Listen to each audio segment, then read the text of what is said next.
I'm Melly. I'm Chris. And this is Beggar's Belief, and we're back! We're back! Yay! Yay! True stories of history's weirdest hoaxes, pranks, scams, shams, and conmen. Good for you to be back. Yeah, thanks for having me back. Yeah, no problem. So we're going to be working on a script that I actually recorded with Liam, but had so many audio issues that it kind of sounded like I was talking to a screech owl. So I'm just going to treat this like Quantum Leap. Like I've been pushed back into Liam. Yeah, exactly. And I've got to rectify the situation. Yeah. Liam will be back. Scott Bakula probably listens to our podcast. I know he does. Look, we have at least 2 fans. Listen, I know. Yeah, we love them both. Yes. It's great if it's not us. We can expand. No, we have at least 2 people who are not related or in a relationship with us who listen to this. I'll tell you. Wow, that's a small pool at this point, actually. Exactly. So. Yeah. By the time this comes out, I'll fix the timeline. Okay, good. And we'll have a Patreon, and I'll have to do my day job anymore. And you're looking wistful. Yeah.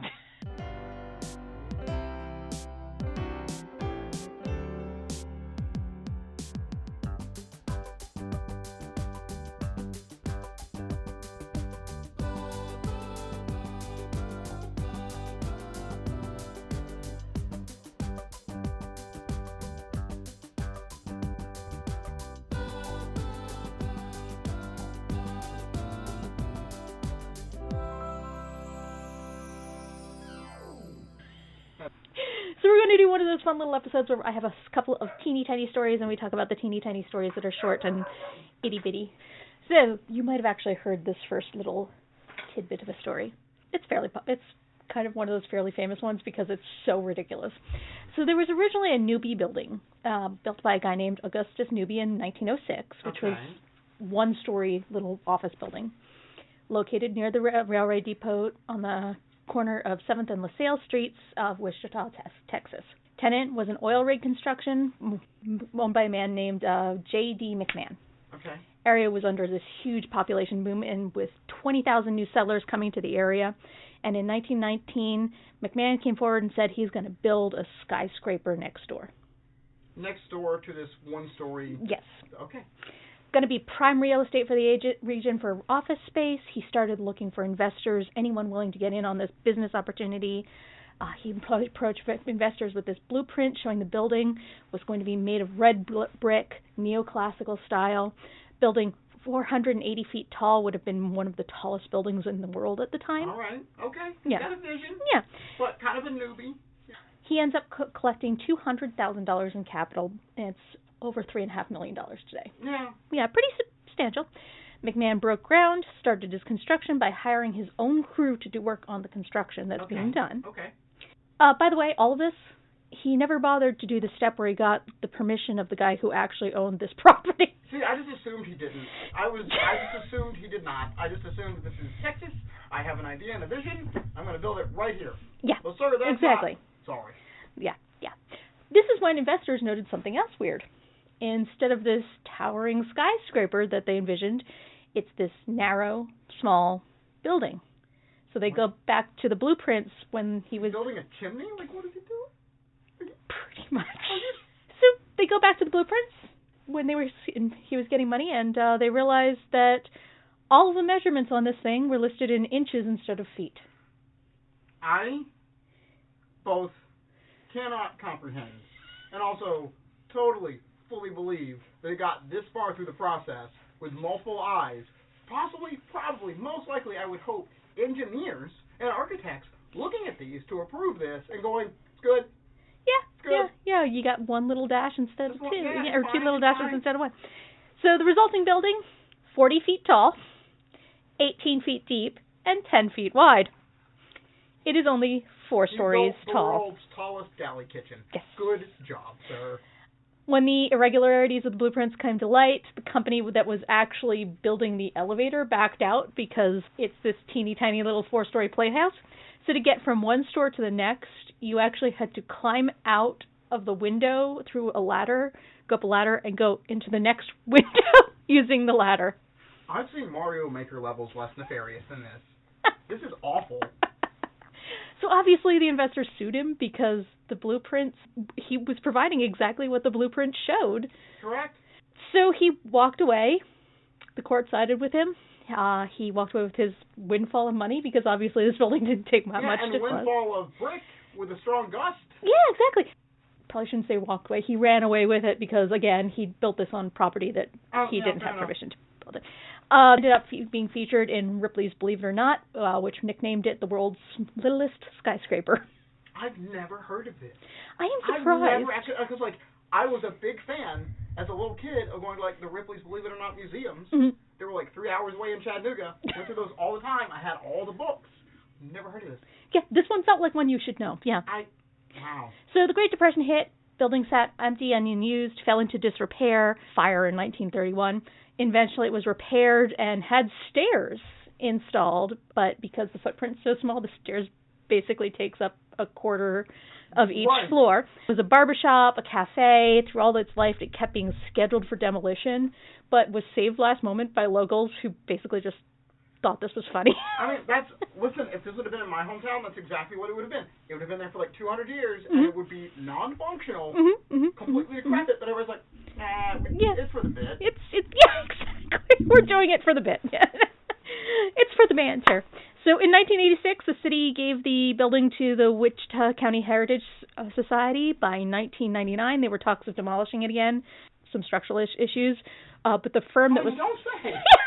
Wow. Yeah, they might have cut 1 or 2 quarters off it. Okay. The firm hired to stabilize the building became fascinated with it instead. So in the year 2000, the city stole it to the firm for $4,000. One of those kind of, Yeah. $250,000 in restoration work later, it was declared a Texas Historic Landmark, listed on the National Historic of Registered Places, and is leased to an antique and home decor consignment boutique. So you can still go there today if you're in Wichita and see the world's littlest skyscraper. Now, I am so daggum tired of these stereotypes, everything being bigger in Texas, so we're going to correct that, okay? When they come here to see the world's biggest skyscraper, you know what they're going to find? Not me. Exits with money. That is also a man you cannot trust when he tells you measurements and Yes, exactly. His wife was probably like, I can guarantee you that this was not correct. Yes.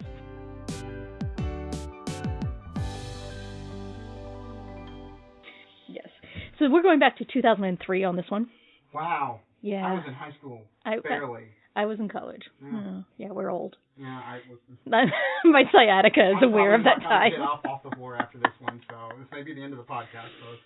So back in 2003, Yahoo, homepage for the internet, basically, at the time. Whoa. Yeah. And because of this, Yahoo News is where people got their news from. In February of that year, Yahoo News ran a story about a man named Andrew Carlson who was trading on the stock market.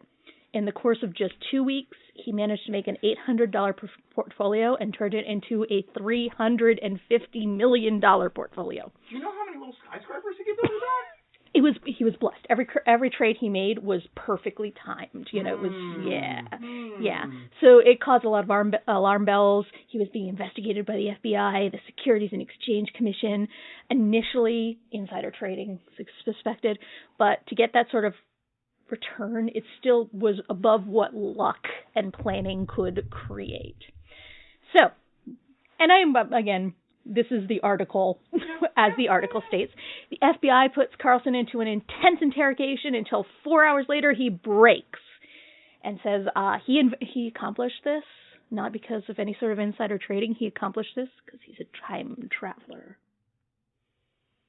You stole my whole thing for this episode. Come on, buddy. I love to fix one podcast episode. Are you telling me I could have fixed all of our financial You could have. It's fine. I guess this guy got there first. So he claimed to have come from 250 years in the future and was using his advanced knowledge to game the stock market and get his incredible winnings.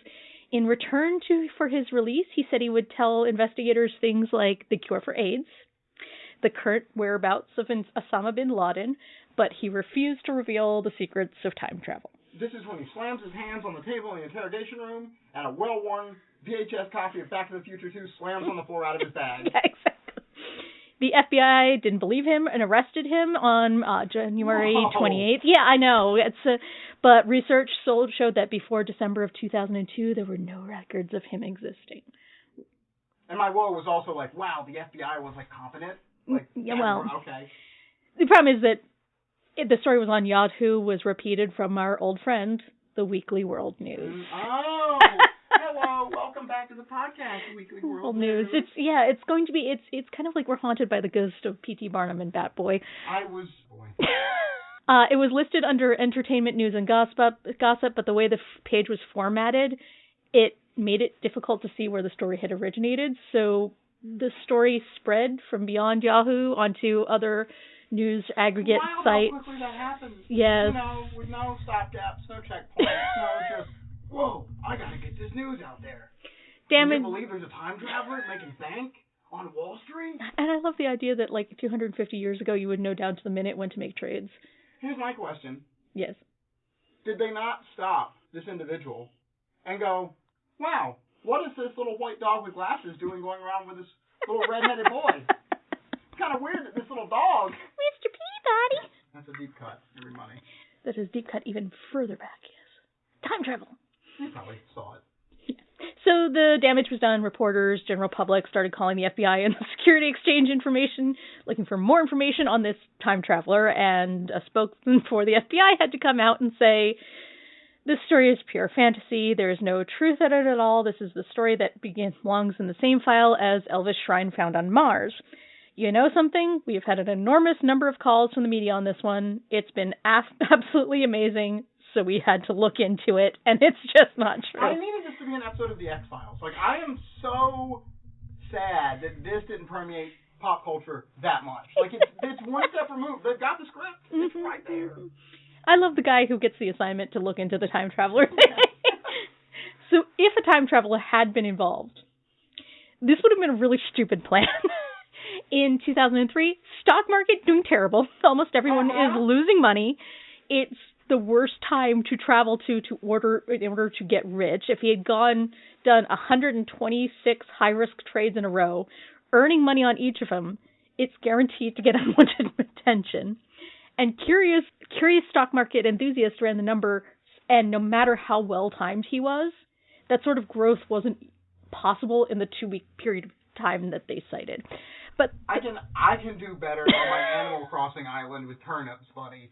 I know how to play the stonk market. Like, get to it. Stonks!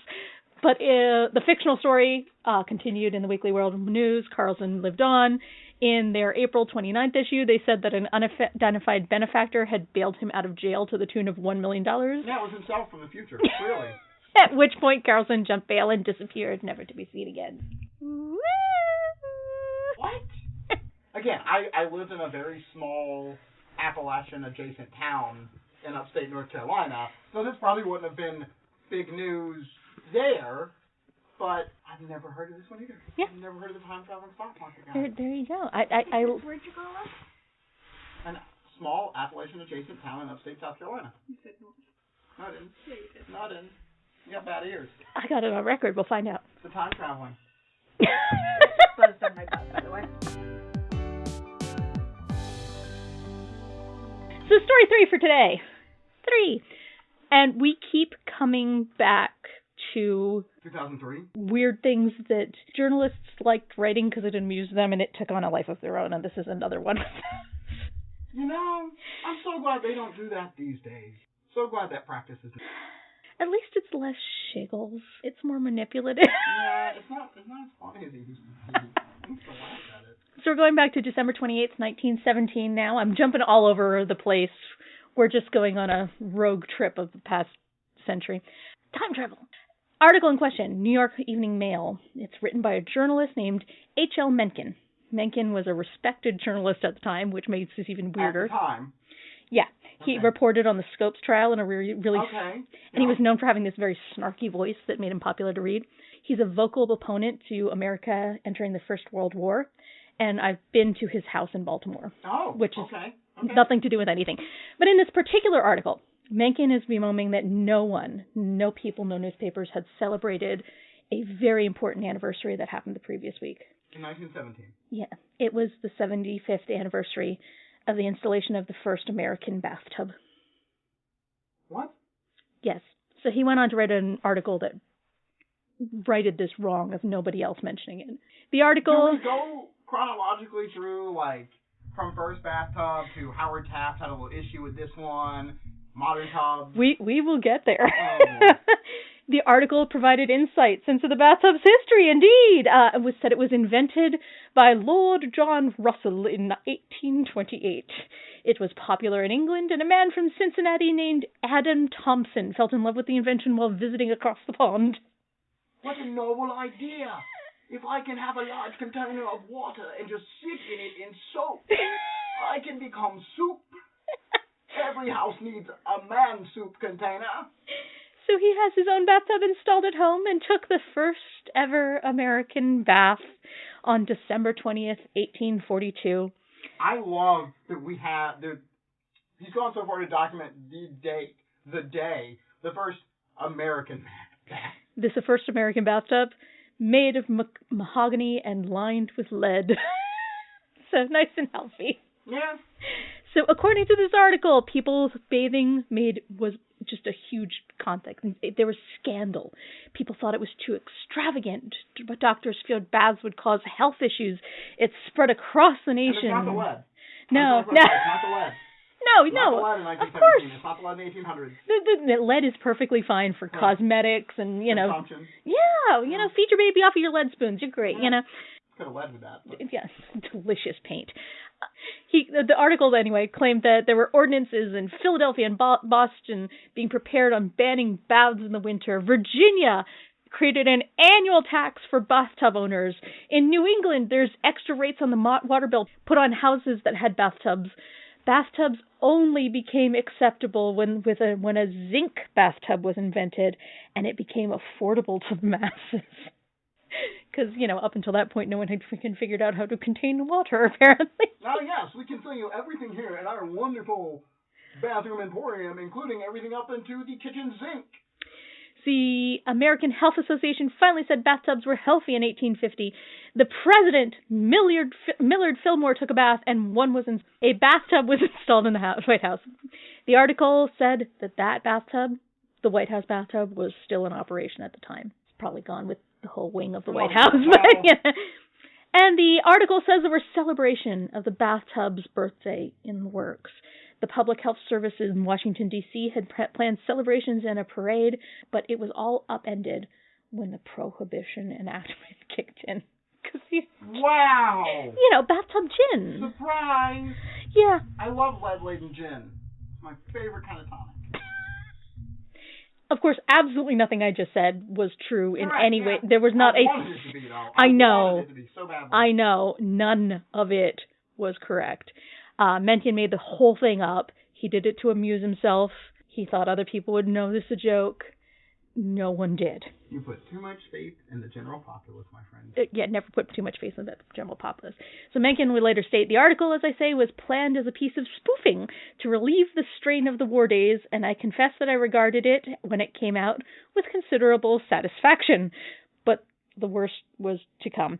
Pretty soon, I began to encounter my preposterous facts in the writings of other men. They included to be used by chiropractor and other quacks as evidence of the stupidity of medical men.